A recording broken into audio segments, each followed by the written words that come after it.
Magandang araw mga katribo at welcome sa another episode ng Usapang OFW. Ako si Chingbee Fernandez. Ako po si Chito Lozada, mga katrib. And right now we have our executive editor Chito Lozada pitching in for in. our editor at large John Dodson dahil meron kaming special guest for today to talk about Correct. the miraculous rescue of the hostages sa Israel. So we'll pause for a break. And this break is brought to you by Angkas, Beat the Traffic, Bayad Center, hashtag Bigger Better Younger Bayad, and you can buy it all. Globe, atin ang mundo. Meralco, ang liwanag ng bukas. SM, we've got it all for you. Smart, live more today. Union Bank, it starts with you. Tune in to the... And again, we're back, of course. No need for introduction, but again, with us is Ambassador of Israel to the Philippines, Ambassador, Your Excellency, Ilan Flash, to talk about, as I said, the miraculous rescue of the hostages, of 4 hostages last Saturday. And why are we bringing this in? Of course, one, because of terrorism. And most importantly, we have a lot of Filipinos who are in Israel. So their concern is our concern. Excellency, good afternoon. Welcome again to the Daily Tribune. Good afternoon, Good afternoon, Chingbee, and thank you for having me, John. Good to be with you once again. Yes, sir. Thank you. Yes. So, Excellency, we will not mince words here. Perhaps you can give us a background, an inside story of what really happened during that Saturday. You know, we're so grateful that 4 of them have been rescued, but probably you can give us the inside story. How did it happen? Well, as much as I know, because obviously a lot of things we wouldn't know probably for quite a few years. But finally, I would just say last Saturday evening here, suddenly we get finally such happy news that the IDF and the police forces were able to rescue 4 hostages alive. And that's really, everybody was so happy. A few weeks ago, they started getting information, using intelligence sources from different sources about those hostages. And they had to get a lot of information and gather as maximum as possible in order to prepare this kind of operation, which in a way, from what I hear from the sources in Israel, that the preparation for this actual operation was very similar, if you remember the Entebbe operation, or what's called the Netanyahu, Operation Netanyahu, or Yoni Netanyahu, the brother of the Prime Minister, where they rescued the hostages from Entebbe.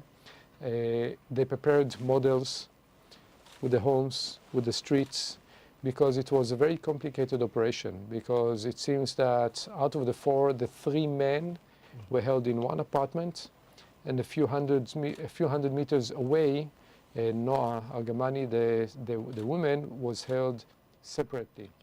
Now, they couldn't risk starting in one place and only then going to the other, because it will... The element of surprise. Element of surprise will be gone. So they had to have an element of surprise in attacking, in getting into both apartments at the same time. Simultaneously, at the same time. They came in as dressed up as Palestinians who are living there. It's a refugee camp called Nuseirat. Nuseirat, yes. And they came in exactly, we don't know the numbers, we don't know the exact details, but the operation began. Maybe I would say before the operation itself began, there were diversions and different activities of the IDF in different places in Gaza Strip in order to get attention of the Hamas to other places, in order to create a real impact of element of surprise.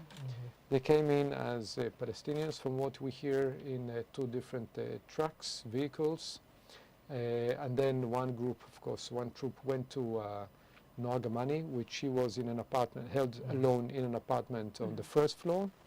The other 3 men were held in a different apartment on the 3rd floor, which made it more complicated. In the second operation, they started exchange of fire and things got complicated. Unfortunately, the one that was leading the operation, Arnon Zamora, who is actually a hero since October 7, and I read a lot about him, quite an impressive warrior in the Yamam, which is the very special forces of the police. He actually saved with his team, he was leading a team, they saved the kibbutz from being attacked on October 7. October 7. Yes, and then he came So to help in the- 2 other kibbutzim with his troops. So he was fighting from morning there until, so he was really a hero. So he was killed during entry into the second building, going up to the 3rd floor. Of course, the operation continued. As they entered into the house, the Israeli soldiers had to verify that these are really the Israeli hostages. And they did so, calling them, speak Hebrew, we are IDF, identify the names, immediately then they were evacuated. Because of this incident, and then when they took them into the evacuation vehicles, the vehicle actually had some problems with the engine, probably because of the fighting all around, and it got stuck. And hundreds and hundreds of terrorists were coming from all around and started, shooting, including RPGs and different weapons which are very dangerous. IDF has immediately brought into action more forces that were ready in order exactly to give them some kind of an umbrella to protect them, support, shooting all around to cover and to prevent anybody getting close there. And then they were able to bring in another vehicle, took them out, so they got together, and then choppers, helicopters were able to land inside Gaza, inside the fighting area, took the hostages, flew out of Gaza. Yes, so cinematic. Excellency, I have a question. Because Nora Argamani is in a separate apartment, and I heard, based on reports, she was even washing dishes. Yes. And she was just called Noah to identify whether it's her or not. Because if she didn't respond, then probably that's the wrong person. Then she got rescued immediately. So are you saying that she's the first one to be rescued, all of these simultaneous? Because the three men, it was more complicated. So are you saying that they waited for one transport before they got out of, or No. Nora was immediately ferreted No, out it of? was simultaneously, and they left simultaneously. So she in didn't both wait for the apartments. three? No. It was simultaneously. And as you said, Noah, from what I understand, she didn't leave this apartment, if I remember correctly, for 6 months. 245 days. That's what she yes. said. Yes. 245 days of 245 captivity Yes, altogether. Yes. But at the beginning, they moved them from place to place. From place to place. And then she stayed there, if I'm not mistaken, for the last 6 months. She In rarely, that apartment? Yes. Rarely she was allowed to go out, and if yes, they would dress her as an Arab, but most of the time, all of them were, or the men were all the time inside. She was allowed I think just a few times to go out dressed as a Palestinian. But she had to wash dishes, to clean, to do all these things for the family where she stayed.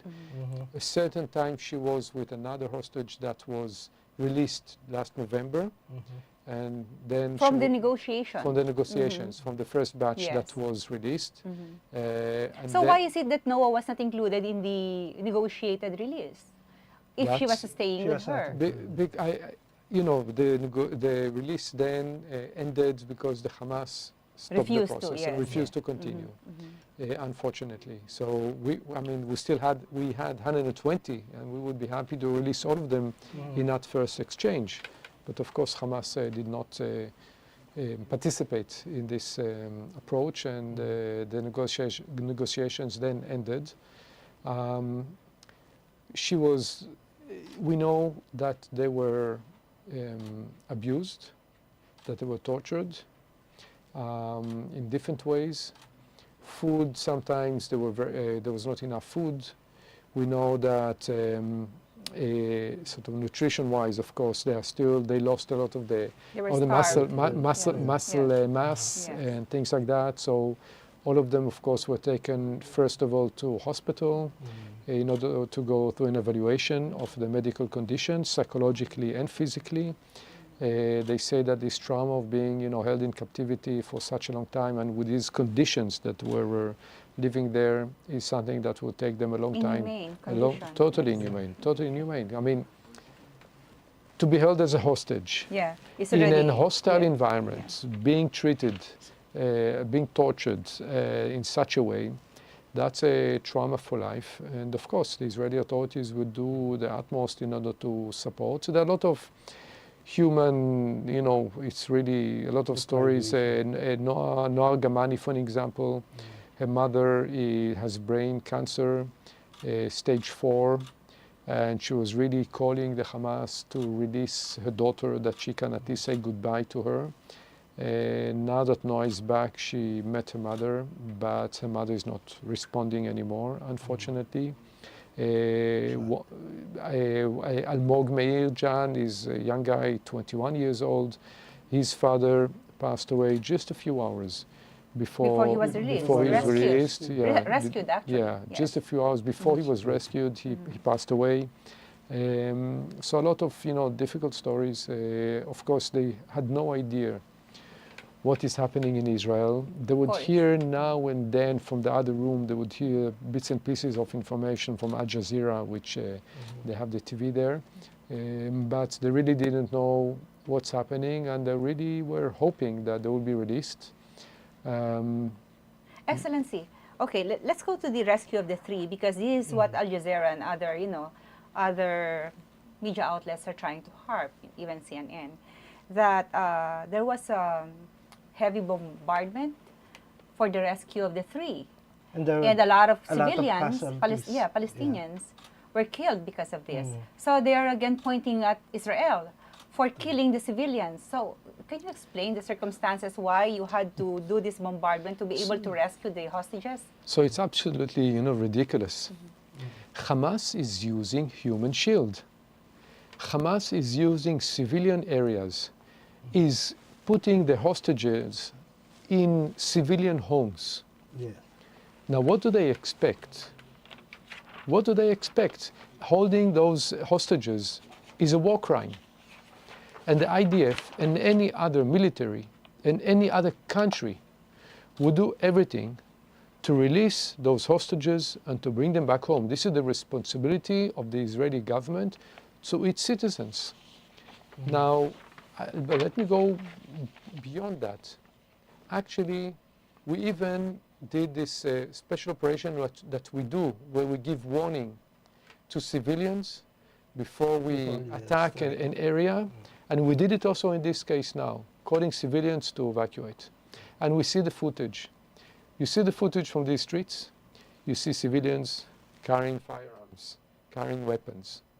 So civilians were in Israel on October 7 looting and kidnapping people. Civilians were holding the hostages. So civilians were even holding weapons and coming now in order to stop and to attack the Israeli IDF when they were in this amazing operation of bringing the hostages back home. Civilians, unfortunately, in this case, most of them, we cannot say each one, I cannot count, but civilians are deeply involved in supporting actively the Hamas. So, in effect, you're saying that the civilians are really working hand in hand with the Hamas. Correct. So it's difficult to differentiate the Hamas and the civilians as they claim. Exactly, exactly. And let's add to it that if there are civilians that are innocent, Hamas is using them as human shields because they're operating from within civilian areas, not only from the tunnels or from the military camps. So they're using human shield. So the complaint actually has to go back to Hamas. And we said this from day one. And if you remember, we saw this in the hospitals. We saw this until now. We saw the schools, where they have the ammunition depot, where they launch rockets on Israel. They're using any kind of facility, civilian facility, for their terror means and for the terror attacks. So that these civilian infrastructure, the moment they become part of a terror attack, they lose the protection of being civilian. That's according to international law. Since there's a war situation going on, how long, Mr. Ambassador, did the rescue operation took? How long? How many hours? No, it was actually. It was quick. It was very quick. Yeah, it was quick. Less than 1 hour, if I'm not mistaken. They came in at 10 o'clock in In the morning. time, Yes. which were still undercover. 11 o'clock, 1 hour after they were inside, they got the go-ahead and started the operation. Excellency, there were footage being shown that they were being attacked. And we do not know where the attack is coming from. Is it from Israel or from the Hamas when the hostages were being, I don't know if this is chopper, which they were trying to. When the rescue. rescue is Yes. going. No, when the rescue was going on, the Hamas, of course, was attacking them to prevent the release of the hostages. And the Hamas operatives were coming from all over directions.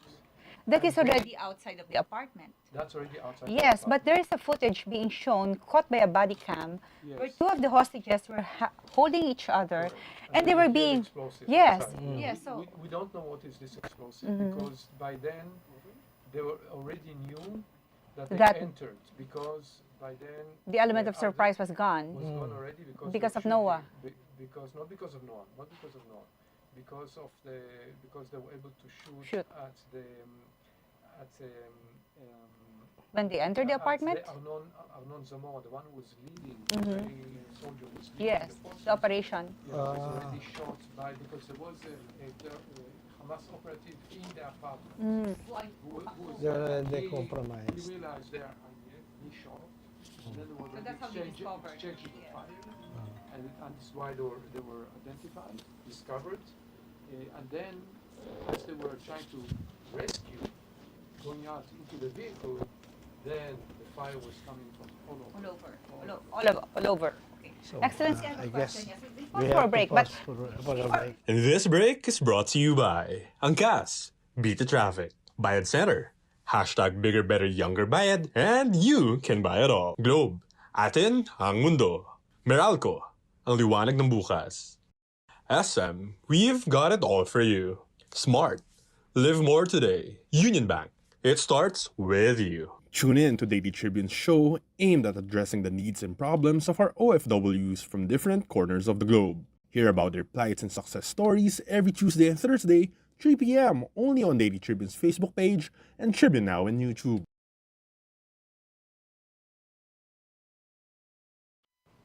okay, because before we were cut because of the commercial break, Excellency, there was this news that 3 of the hostages, if I'm not mistaken, 3 of them are being held in the home of a doctor whose son used once, that's what they claim, used to work for a certain media organization in the Middle East. So were you able to verify it? I mean, the government of Israel is Yes, able we- to verify it? Yes, we know that his name is Abdallah El Jamal, if not mistaken. Yes. And he used to even to work as a spokesperson for the Ministry of Labor of Hamas.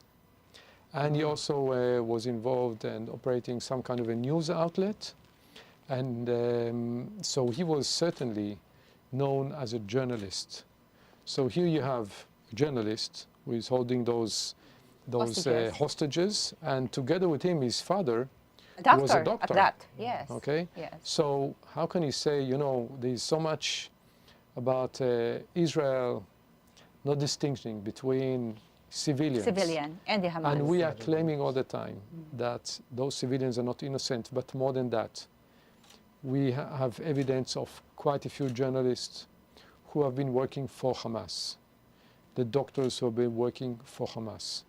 So it's difficult to say that all the civilians are innocent. You cannot say that anymore. And now we have such clear proof of that. So, Excellency, how many are left as hostages being held by Hamas? So we Or have hostage by Hamas? we have still 120 hostages. And is everybody believed to be alive, or? So no. So we know that from the 120, 39 are known to be dead. 39. 39 out of the 120. And again, we want to bring those who are alive, to bring them back home, to unite them with the families.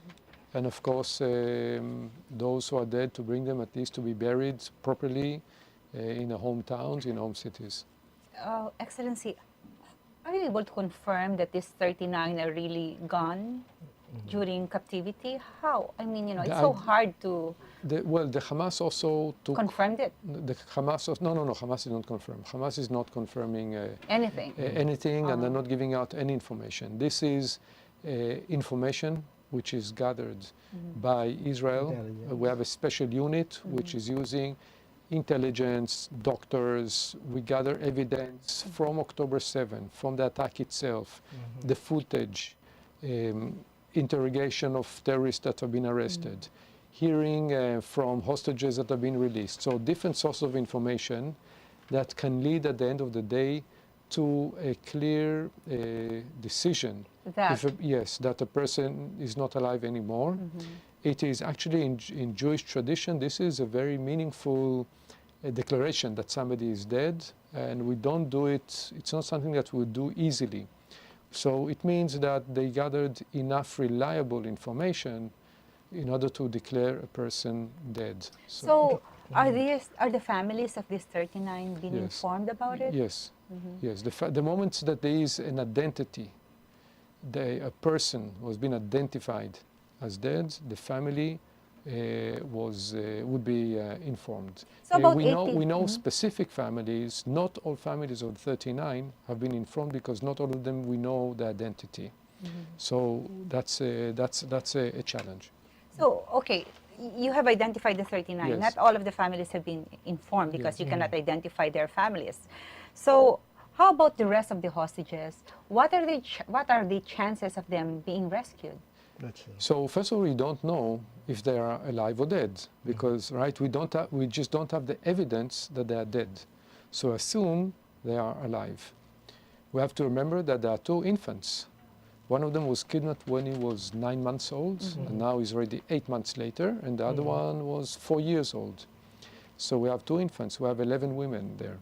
So the Israel would continue to put pressure in order to get the hostages out, either by a military operation like we did now. Of course, it's not so easy to do. It's actually very difficult to do, or through an exchange.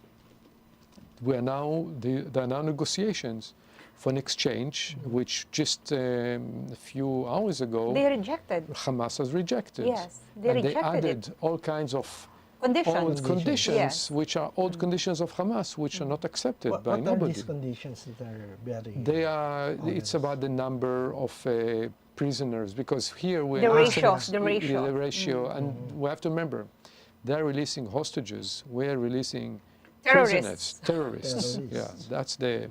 Terrorists. So it's yes. exactly. So this is one. Secondly, they want an immediate, total ceasefire, Total withdrawal ceasefire. of the IDF activities, immediate That would mean starting rebuilding. withdrawal of the Basically, forces. it means the end of this war immediately, whilst Israel we are giving a lot of conditions because how can you trust a terror organization? Yes. How can you trust a terror organization? So, of course, this is an element that you have to trust because this is why we have those three negotiators. You have the US, you have Qatar, and you have Egypt. But by the way, another claim from what I hear is that the Hamas asked to have also more countries be guarantors for this exchange. I think they asked for Turkey, for Russia, for China. I'm not sure Getting exactly. more ridiculous. Yeah, making it much more complicated, More on complicated. purpose. On purpose.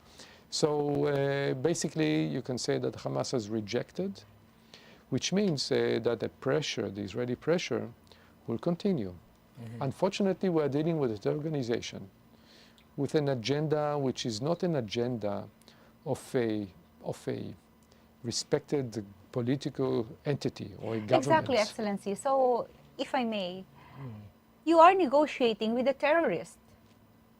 So, Which is quite do you hard and not expect allowed. something good to come out of the negotiation when these people are really there with the intent of killing your race, annihilating the entire Israeli race? So, why are you negotiating after all? And this, since the U.S. is involved in it, isn't it violating its own It's agenda of not negotiating with any terrorists. Yes, Yeah. it's principle. So, that's exactly the dilemma. It is a dilemma. But we have to remember that we have hostages, and our responsibility is to bring those hostages home alive, and even not alive, to bring them home. And you have to, in this complicated situation, you have to do the best that you can. And we are saying that there are two, and our Prime Minister is saying this again and again very clearly. There are two goals to this war. One is to bring home the hostages, and the second one is to make sure Hamas Never cannot, again. exactly, never again, cannot attack Israel once again. And this is what we are going to do. And from our point of view, Hamas will not be the one controlling Gaza again, because then they will rebuild the terror infrastructure as they did now. So what would be the solution to that? Because most of those leaning towards the Hamas, they are saying that you should leave the area which they are using as their terrorist hub. So how are you going to, is there any resolution to that? So there are a lot It seems too complex. It's very complicated. We have to understand that the Israeli-Palestinian conflict is it's a complicated conflict. And we're dealing here with an actor who is a terror organization, which any other country would basically, there's no negotiations, as you said, with terrorists. We have to make sure that we will not be attacked again, and Hamas will not be able to rebuild its forces. And we're saying this clearly. What kind of entity would be ruling in Gaza? There are all kinds of proposals that are being floated and raised from different governments, from different think tanks and research institutions. We are not, for me, I'm not here in a position to negotiate this. This is done quietly, and the Israeli government has not disclosed what exactly they would like to see as the new entity controlling Gaza. But for sure, we have to see demilitarization of Gaza, and also the de-radicalization of the population of Gaza, which means education, which we have been saying this for years and years, and the international community was ignoring. People forget that Israel is here. We have been attacked, and not for the first time. Yes. And it repeats itself again and again, and we cannot allow this to happen again. And if you want to make the situation even more complicated, what's going to happen in Lebanon with Hezbollah? Because we're now talking about really very good news, so really amazing news coming out of last Saturday, and made all of us Meaning really there's hope. so happy. Yeah. There's hope. Yes, but then in the last few days, there's an escalation with the Hezbollah on the northern border of Lebanon. And yesterday, 200 rockets and missiles were launched towards Israel just in one day. Big forest fires, which we have to deal with. So much destruction. All the towns and communities on the border, on the northern border, which is bordering Lebanon, have been 5 kilometers from the border. Communities have been evacuated. And now the Hezbollah is launching even further away. So things are escalating. And Israel is being attacked again. All right. And okay. again. Exactly, Excellency. That's why my next question is, there is an ongoing UN inquiry, and your actions defending your country is being equated to the war crimes, not war crimes, to the terroristic acts of Hamas. Correct. So, what could be done? I mean, are you a member of the UN?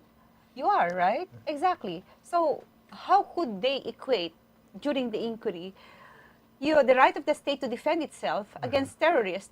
And here it is saying that your war crimes are similar to what Hamas, a terrorist organization, is doing to the Israelites. Yeah.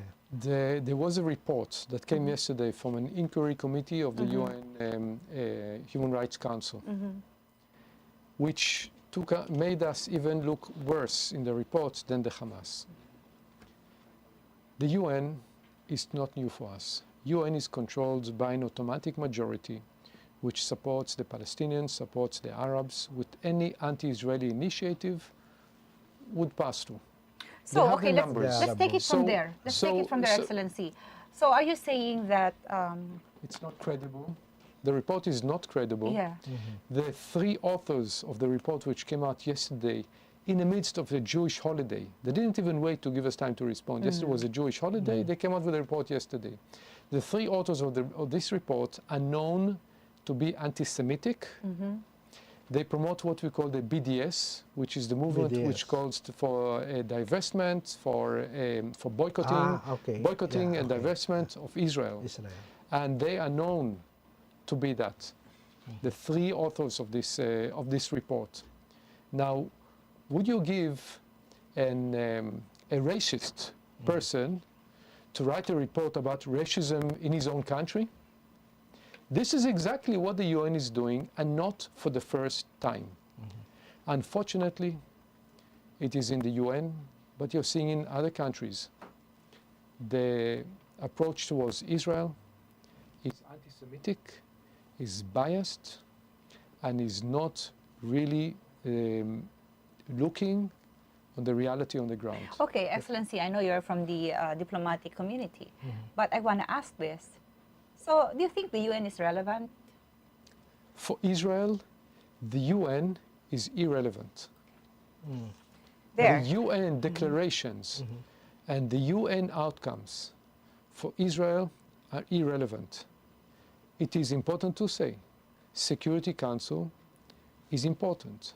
The UN is important, but currently, with the anti-Israeli resolutions, which are numerous across the board in any UN entity, Israel is a number one for country-specific resolutions. No resolutions on Syria. No resolutions on Iran and what's happening with human rights in Russia. Iran. On you can talk about Russia, you can talk about other countries. Yes. But Israel, because it's easy for them, it's an easy target, and all these bad sort of players, it's easy for them to target Israel, because Israel is basically alone. We're not part of any group. We're not part of the EU, and thank God, and I have to say that, because when it comes to practical resolutions of the UN, such as resolutions coming out of Security Council, we have our strategic ally, the United States, which is standing with us. And it's Okay. important to note. Yeah, with that inquiry and the resolution which came out, as you said, they released the resolution even during the Jewish holiday, not giving you the chance to respond or at least comment. Would that resolution impact on the support of the international community, which is providing support to Israel right now? It's a report. The resolution will be discussed, I think, next week, and then we'll see what will be the resolution. I can tell you what will be the resolution. Everybody will be clapping their hands, and this inquiry committee will continue to work and to write more reports, which will be anti-Israeli. But how will it Okay. impact on the support of the impact- international community to So- Israel? Let's remember that when you talk about the international community, when you talk about the context of the United Nations, it's very different than we talk about the context of bilateral, okay? So on the bilateral level, we have a lot of support. Also some countries who are not supporting. Look what happened just a couple of weeks ago when some countries decided to give rewards to the Hamas and recognize a Palestinian state, and that's a reward to the October 7th terror attack. You're talking about Norway, talking about two countries. Ireland, Spain, Spain. who have Three four countries. Four. I think also Slovenia, who have recognized the Palestinian state 2 weeks ago. In the midst of a war, when we're trying to bring home our hostages, we're fighting terrorism, but they decided to give an award To recognize the To terroristic recognize attacks. a terrorist attack, and as a prize to them, say, okay, now we're recognizing a Palestinian state. for us, this is really hypocrisy, because they claim that they are fighting terrorism. They are not in the front lines. Israel is in the global front lines of fighting terrorism. Look at our region. How many real democracies do you see around us? And how many terror organizations are around us trying? The charter of the Hamas, of the Islamic Jihad, of the Hezbollah is basically to annihilate, to destroy the state of Israel and to murder Jews. And we talked about this slogan, you know, from the river to the sea, that they're all shouting, which means no recognition of the right of the state of Israel to exist.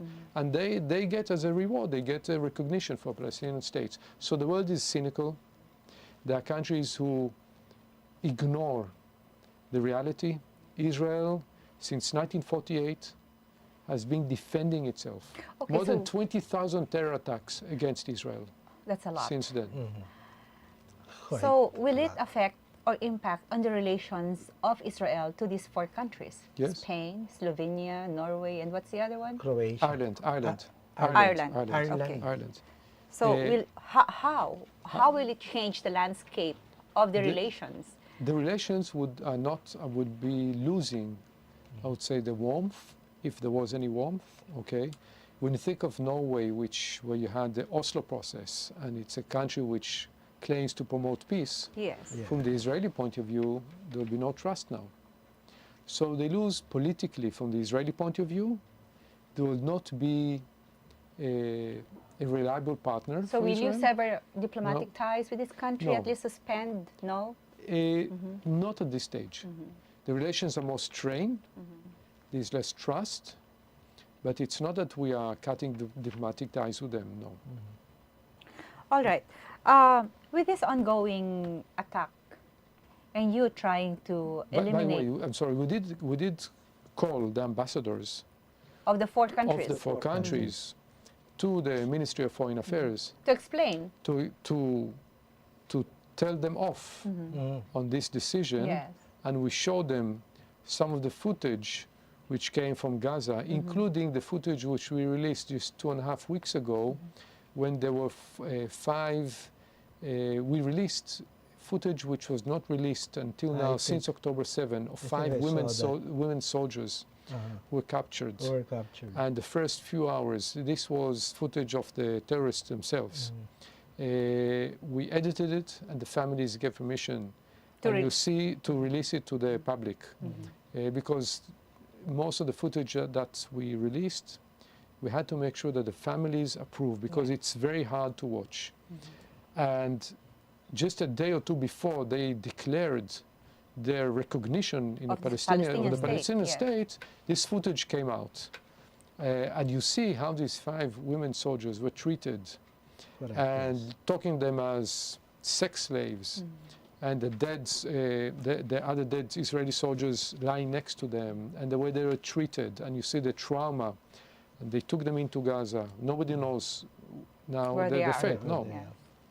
So these ambassadors were made to see this footage, for That- them to realize who they are giving recognition for. Then there's the issue about the United Nations Refugee Authority. UNRWA. So, Yes, UNRWA. UNRWA. Have you already settled how to deal with the UNRWA? Look, UNRWA, we are saying again and again, UNRWA is not a partner to rebuild Gaza anymore. It's not a reliable partner. With UNRWA, we gave evidence for their employees that were directly involved in October 7 attack. UNRWA got information, the UN got information of more than 2,000 employees of UNRWA who are also members of the Hamas. And I can tell All you of much them? more. Yeah, they're members of So- Hamas. Yeah. 2000. They were 2000. discovered, yes. UNRWA is bigger than 2000, yes. but okay. UNRWA is bigger than 2000. But Still, that's a so huge- members of the Hamas who were principals of schools or vice principals of schools or doctors who were getting a salary from UNRWA, and they were operatives of Hamas. Yes. Okay, and we have the lists, we have all the information, and they are sort of, how can the evidence is there, and I'll tell you more than that. the UN has decided that UNRWA is the one which is in charge of the humanitarian assistance in Gaza, although they don't have the capability and capacity to do it.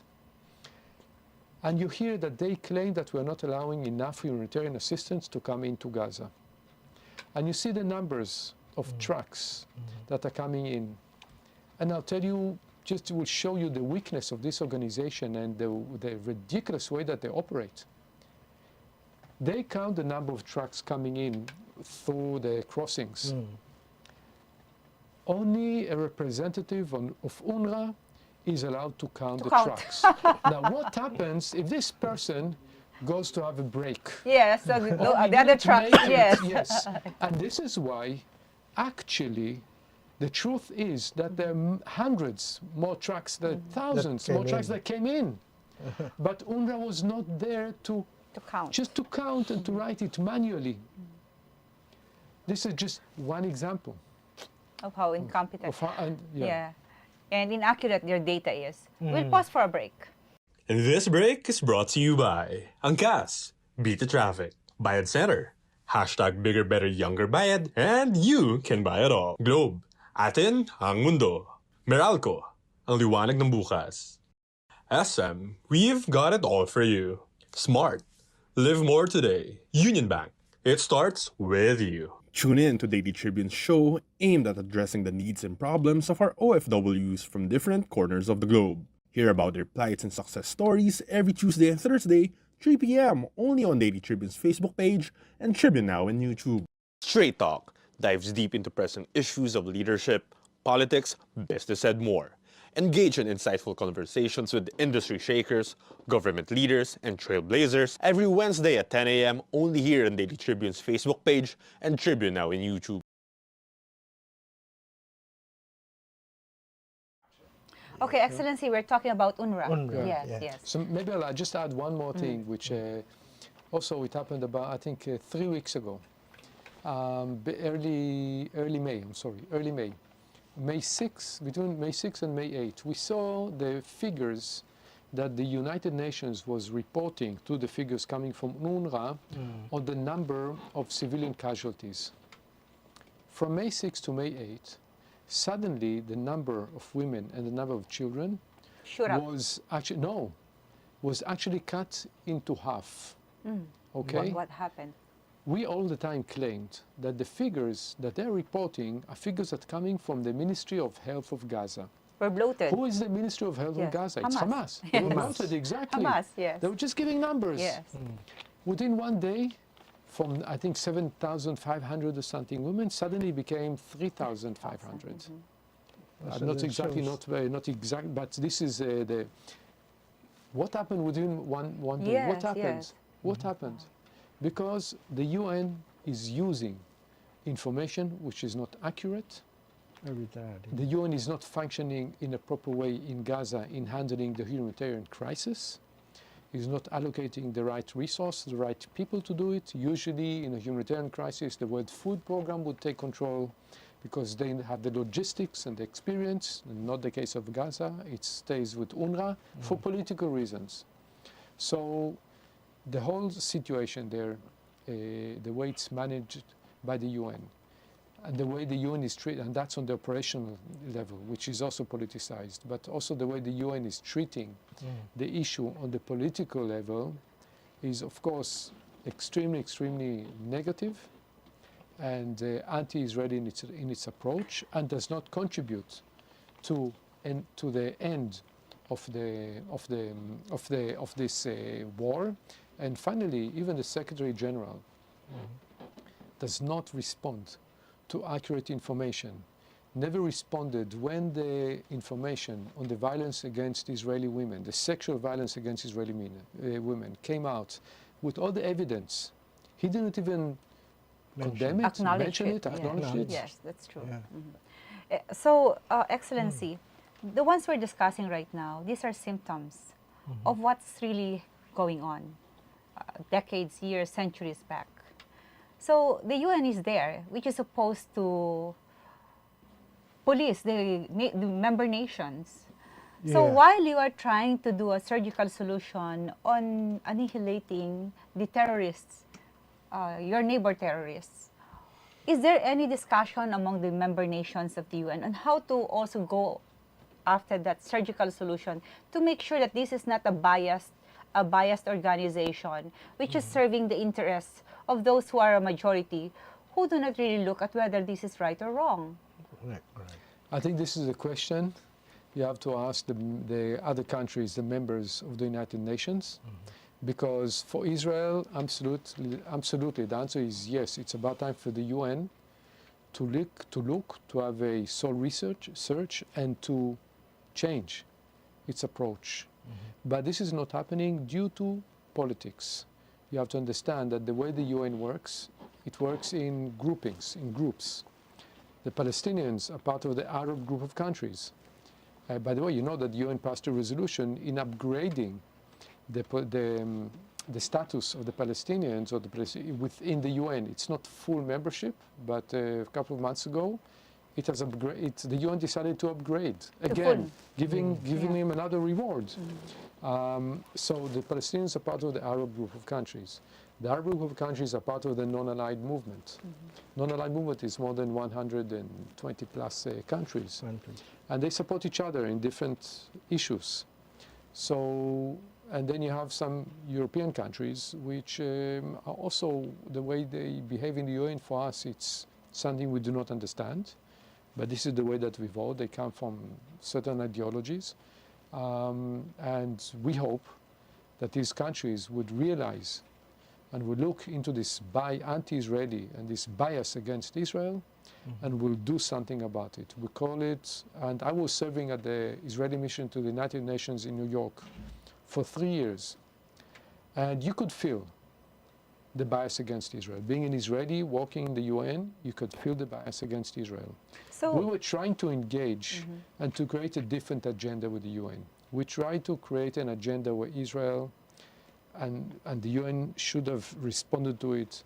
Israel is contributing to the development agenda of the UN and not putting Israel only in the political side. We passed some resolutions which have to do with agriculture, and you know, Israel is leading in agriculture. Another resolution about innovation, that Israel initiated a resolution, passed the UN with all the voting and everything else, and was adopted. So really to bring to the table what Israel is bringing to the world and contributing to make the world a better place to live, and that goes to the entire world. So we started doing this in order to really redirect the relationship of Israel with the UN. But the moment that you have such an attack, a terror attack, the UN goes back to the same rhetorics, unfortunately, to the same politics, and basically from the Israeli point of view, it brings back the UN to a position that it becomes irrelevant. Excellency, your neighbors are in the Middle East. So can you tell us which ones are, impartial or neutral, and which ones are your allies? Could you name one or two?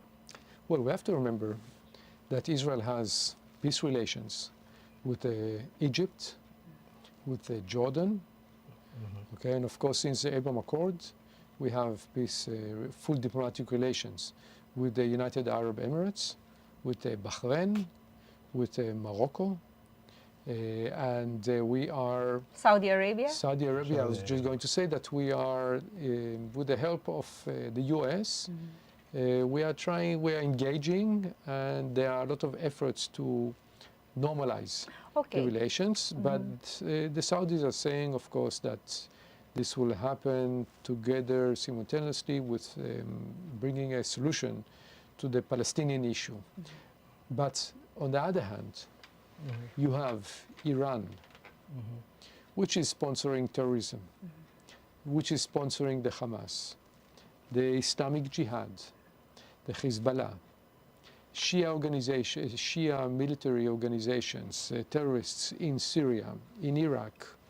And this is an axis, which is basically, I didn't mention the Houthis from Yemen, which are attacking Israel from more than 1,000 kilometers away, attacking Israel.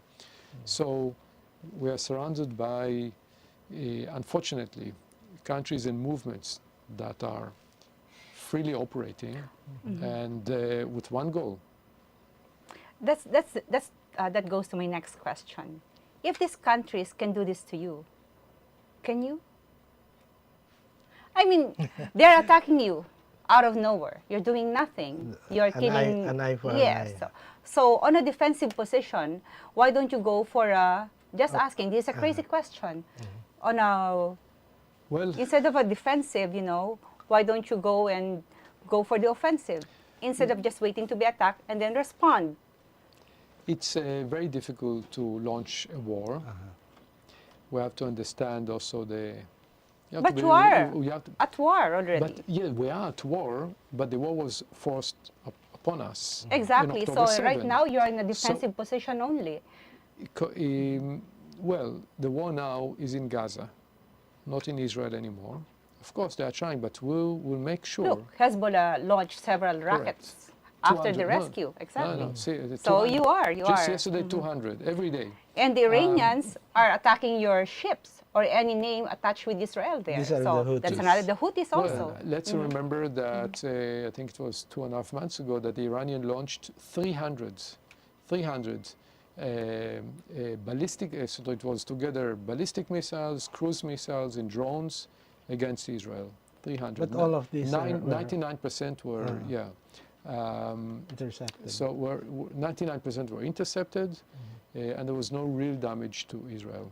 But it was a direct attack coming from Iran. So back to my question, Excellency. We are, I can tell you that the other day in Lebanon, one of the commanders of Hezbollah was eliminated, okay? But to enter into a war, opening another front, it is something which will create, will bring disasters, will bring suffering and a lot of casualties on both sides, And the question is there a smarter way to dismantle Hezbollah, to push Hezbollah away from the border? Can we handle, there are a lot of questions here Separately. which I can say like simultaneously, fronts, yes. more fronts in full war. And at the end of the day, we have to remember that Israel is a small country, 9.7 million people. So these are tough questions, and these questions that you are raising are questions that are, of course, discussed in Israel, both quietly within government or within the relevant people, and of course, these people are asking those questions, and people are putting pressure. End of the day, the important thing for civilians is to go back to normal life, All right. to end this. Yeah. This is what we're trying to do. So, Excellency, are you saying that there is a light at the end of the tunnel? And how soon would it be? I cannot say that because I do not know. But Okay, I do not know. There is a lot of pressure by us, by the United States, by many other countries to end this war. We have clear conditions in ending this war only when the hostages are home, and of course that the Hamas cannot attack us once again. These are the conditions for the Israeli government. Mr. Excellency, was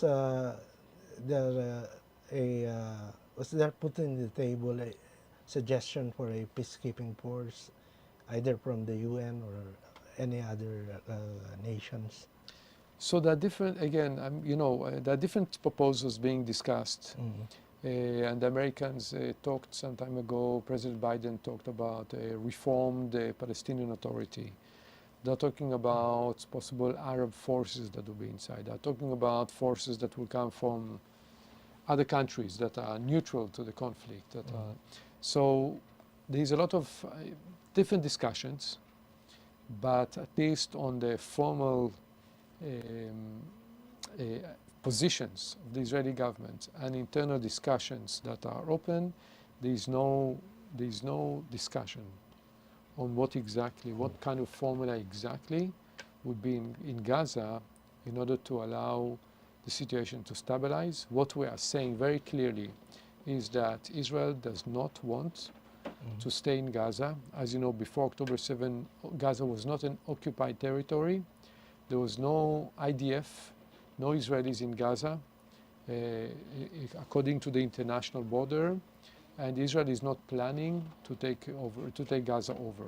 So we're not going to be there. Yeah, okay. Last question, Yes, Excellency. yes, I just want to ask this. I have to ask you. So with all of the developments and the behavior of some of the member nations of the UN, is this position of Israel sustainable? You have to understand, is the existence of Israel sustainable? When this country was Boils down to established after the Holocaust and 1948, we immediately, the day we declared our independence, we were attacked by 6 Arab countries, 6 Arab armies who attacked us. The entire population of Israel was 660,000 people. This was the Jewish population in Israel at that time. And we survived the War of Independence, the 56 War, the 67 War, the Six-Day War, 73 War. I said more than 20,000 terror attacks, the Lebanon War. So it's not a question of if. We will survive. Not only survive, we will prevail, and we're resilient, and we'll continue to innovate, and we'll continue to develop our country, our economy, and our people. This is our destiny. Unfortunately, the Jews are not accepted in the Middle East by some groups, and we hope and pray that something will change and they will recognize us. But we are here to stay. We have survived so many years. As you know, 2,000 years of being a persecuted minority in the diaspora in so many different countries, and so many persecutions. Along the history, I cannot repeat all of them, but ending with the last one, the Holocaust, which people don't understand. In the Holocaust, 1/3 of the Jewish people were exterminated in a death camp by the Nazis. You would think that that's the end of these people. And here we are, since those years of the Holocaust, and since 1948, the establishment of the State of Israel, there's an amazing miracle. Hebrew language was not a spoken language. Today it's a spoken language in Israel, in the academe, brings innovation. Suddenly this language is alive. The Jewish people and Israel as a democracy, which has also non-Jews in Israel, all the equal rights, like all of us, and Israel is strong, is innovative, is determined, and will continue to thrive, even though we have those evil forces that want to destroy us, want to destroy our state, and want to murder us. We will prevail. So God be with you, Excellency, and the entire Israel. So with that, we'd like to thank you, Excellency, for gracing our show again. We hope to have you again next time, but hopefully next time it will be more good news. I really pray to God every day that we will receive the news of peace, of freedom, and peace not only for Israel, For the world. Gaza, but for the entire region, of course for the world, but I pray every day For the region. peace, for the region, and hopefully then we can move forward to work together to make the lives of everybody better. So the region is in our prayers, Excellency. Thank you very much. So thank you. This is Chingbee Fernandez. That's another edition of Usapang OFW. And I'm Chito Lozada. Thank you. See you Until next week. next. Thank you.